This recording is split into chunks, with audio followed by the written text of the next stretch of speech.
on a mis en place ces ateliers du jardin. C'est pour justement apprendre aux gens à utiliser mieux leurs déchets verts. Je mélange du brun et du vert. Moitié-moitié. Plus c'est petit, plus ça se décompose vite. Donc on peut mettre des tonnes de pelouse en petites couches dans le composteur qu'on va mélanger avec la couche du dessous.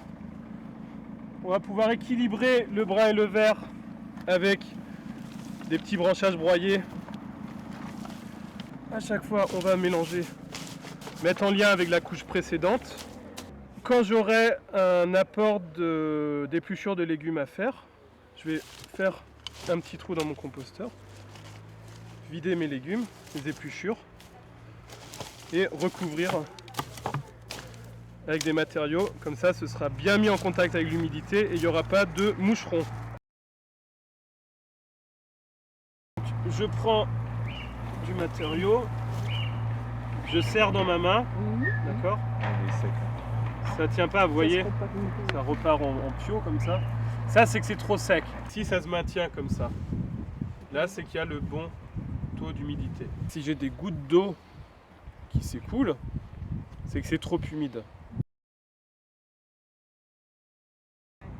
Donc, une tige aératrice, donc on enfonce dans le composteur, les ailettes se déploient et quand on tire, ça aère. Il y a un autre outil qui existe, qui s'appelle le brasse compost et qui est vraiment excellent. Ça permet de faire un carottage du compost et puis de le redistribuer sur la surface. L'avantage du compost en tas, c'est qu'on va pouvoir avoir une montée en température. Parce que ça va avoir un assainissement du compost et notamment des graines qui peuvent être présentes dans le compost. Donc l'idéal, c'est d'avoir 1 mètre cube de matériaux à mettre ensemble pour qu'il y ait vraiment une très très importante montée en température.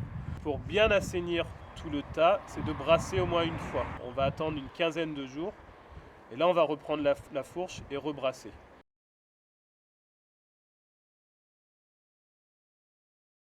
Et je vais travailler avec le poids de mon corps pour enfoncer. Donc là ça s'enfonce tout seul, mais si on a un sol dur, un sol tassé, on bouge un peu comme ça, et je mets le poids de mon corps dessus, et ça s'enfonce même dans les sols très très tassés.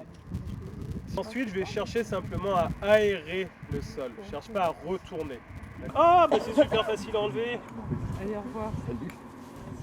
Oh incroyable.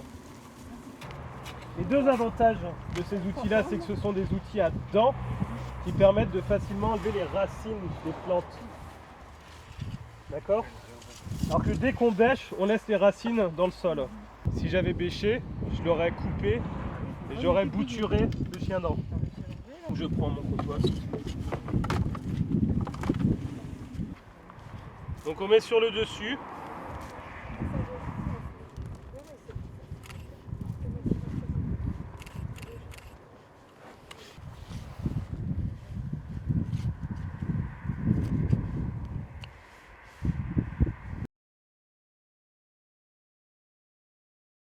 Il y a une technique super intéressante pour protéger, c'est le paillage.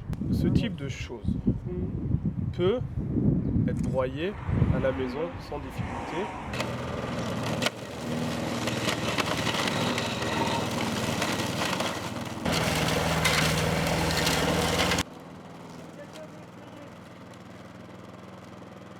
Mes branches broyées, je vais pouvoir les utiliser en paillage directement sur 10 cm. Au début, ça va servir d'abri à limaces, donc ça va être pas mal pour les limaces. Mais assez rapidement, vous allez avoir d'autres animaux qui vont s'installer et qui vont manger les limaces. Et on va avoir une régulation naturelle. Je vais recycler mes tonnes de pelouse. Si elles sont vertes comme ça,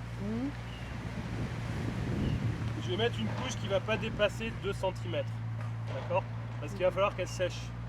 Quand on met une couche assez épaisse, donc c'est une dizaine de centimètres, d'accord ?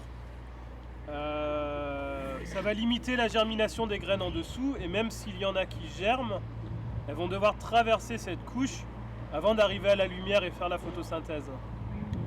Donc la plupart des plantes ne vont pas réussir à traverser cette couche. Donc ça va limiter leur développement. Et celles qui vont réussir vont être très faciles à enlever. Parce que la terre en dessous est meuble. Donc on arrive à les enlever sans difficulté.